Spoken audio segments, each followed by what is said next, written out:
Vamos começar a ver agora como o sistema operacional faz o escalonamento de processos.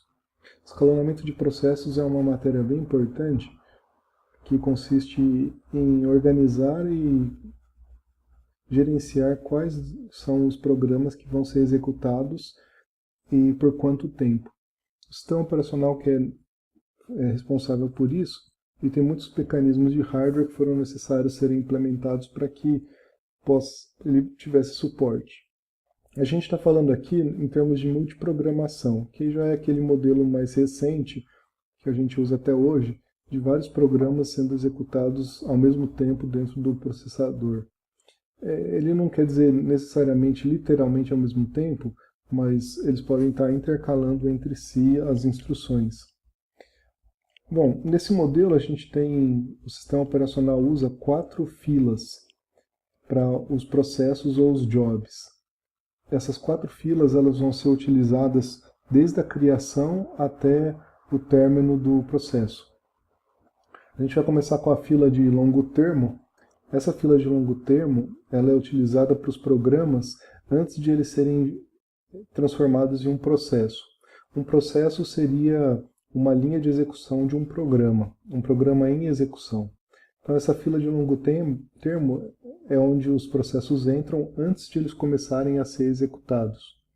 E o sistema operacional vai decidir quais são os programas que vão ser executados por meio dessa fila. Os programas entram nessa fila e eles aguardam para serem executados.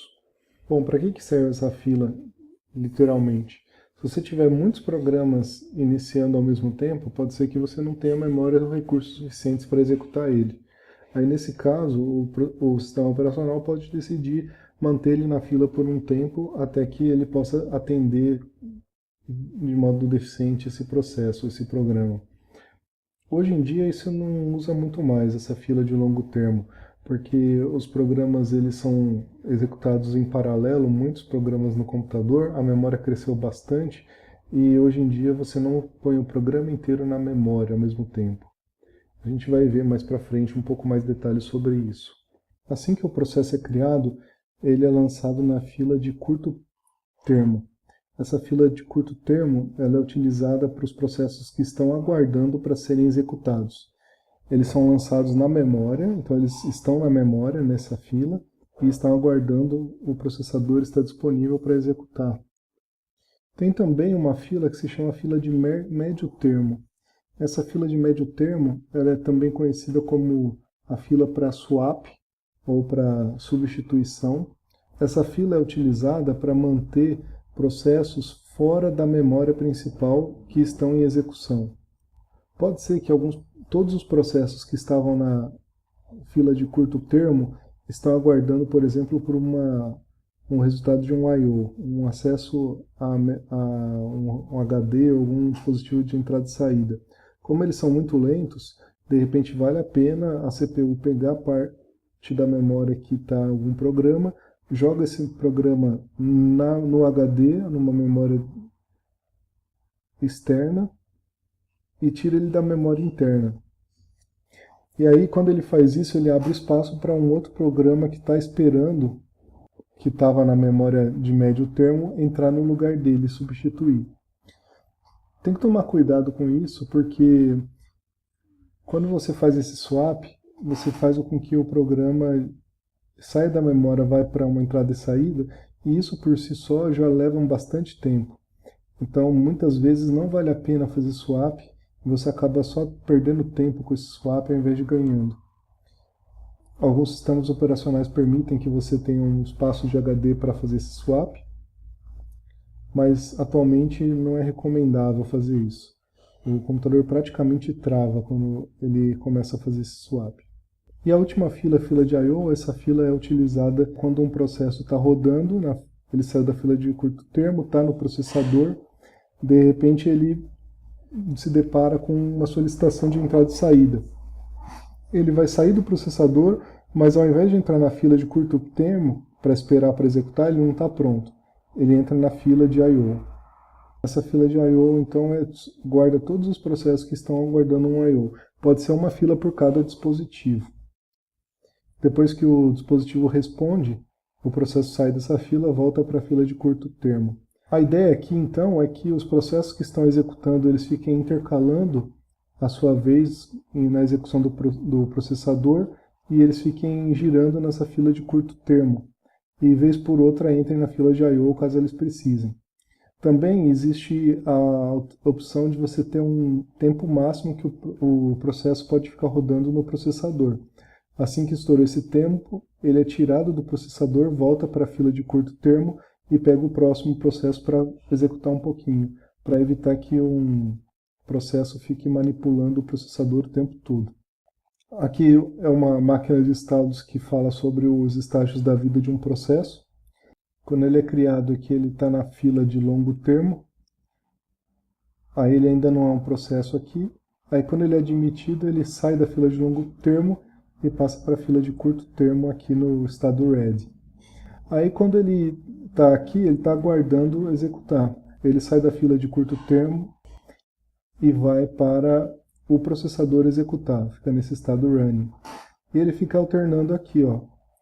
Talvez acabe o tempo dele, ele volta para a fila. Ou se ele fez um I/O ou aconteceu algum evento, uma interrupção, ele vem para o estado blocked, que ele seria numa fila de I/O. Aí ele está esperando aqui. Quando o evento ocorre, ele volta para a fila de curto termo e continua aqui. Terminou de executar, ele vem para cá para ser destruído. Esses aqui são os campos que existem para criar um processo. São os campos necessários para criar um processo. Deles aqui o que a gente vai destacar. Ele precisa de um ID, um identificador único. A gente também tem um estado para saber em qual fila que ele está. Isso aqui é uma prioridade que diz quão importante esse processo é. Alguns processos, por exemplo, do sistema operacional, eles têm maior prioridade do que um processo de usuário. Para quê? Para que, de repente, uma coisa fundamental para o computador não travar, o sistema operacional possa fazer, independente do que está rodando. Alguns sistemas operacionais, como o Linux, ele permite ainda que você altere a prioridade do seu processo, de modo que ele possa escolher se ele vai rodar mais ou menos tempo dentro do processador. Aqui é o Program Counter, que a gente já viu, os apontadores de memória, que também a gente já viu, as informações de I/O e as informações de conta, que aqui ele diz de quem é o processo, de qual usuário. Isso pode ser interessante para o sistema operacional para saber qual parte da memória ele pode usar, etc. E esse aqui é um exemplo de como é que pode acontecer o escalonamento de processos. A gente tem aqui 3 processos executando, um do sistema operacional e um processo A e B de usuários. No caso, o processo A está executando em determinado momento. O B está pronto para executar, então ele está na fila de curto termo. O sistema operacional também. De repente, acabou o tempo do A, ou ele chamou uma I/O, mais provavelmente, porque ele vem para o estado waiting, então ele está esperando por uma I/O. Nesse ponto aqui, o sistema operacional entra em questão, e ele vai escolher quem que vai entrar, qual vai ser o próximo processo a executar. Ele escolhe B, então B começa a executar, o A ainda está esperando. Os elementos, portanto, do sistema operacional são receber chamadas de sistema dos processos, que é para executar alguma coisa em hardware. Ele pode receber interrupções do hardware, de processo ou do hardware. Interrupção do processo é, por exemplo, uma divisão por zero, alguma interrupção de algum erro de execução, normalmente, no pipeline, ou um acesso indevido à memória, coisa assim. E a interrupção de I/O é a interrupção de você ler um dado ou escrever um dado para o I/O mesmo quando está pronto. Aqui estão as filas de I/O, de curto e de longo termo, pode ter a de médio termo também se for fazer swap. E aqui é um escalonador que ele vai escolher qual é o processo que vai executar em qual momento.